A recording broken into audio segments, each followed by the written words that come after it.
Tick tock इस्तेमाल करना जायज है या हराम? जामिया बनोरी टाउन ने फतवा जारी कर दिया। फतवे के मुताबिक मारूफ social media app TikTok को हराम करार दे दिया गया है और उसकी वजह ये बताई गई है कि टिक टॉक फहाशी और अरियानी फैलाने का जरिया है। पैसे कमाने के लिए गलत वीडियोस बनाई जाती हैं। कराची की मारूफ दीनी दरसगाह जामिया बनोरी टाउन ने मकबूल social media app TikTok को हराम करार देते हुए वजाहत दी है कि टिक टॉक दौरे हाजिर में बढ़ता हुआ सोशल मीडिया का एक खतरनाक फितना है।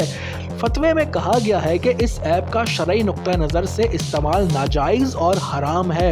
इसको इस्तेमाल करने वाला गुनाहों में मुब्तला हो जाता है। इससे बचना तकरीबन नामुमकिन है, लिहाजा इस एप्लीकेशन का इस्तेमाल जायज नहीं है। इसमें जानदार की तस्वीर साजी और वीडियो साजी होती है जो शरअन हराम है। इसमें औरतें बेखुदा वीडियोस बनाकर फैलाती हैं। नामहरम को देखने का भी गुनाह है। म्यूजिक और गाने का आम इस्तेमाल है।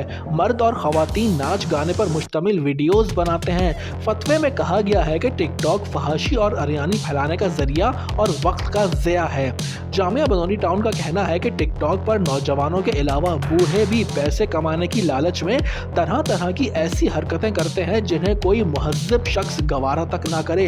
अब देखते हैं कि फतवा जारी होने के बाद पाकिस्तान में लाखों यूजर्स टिक टॉक छोड़ते हैं या नहीं।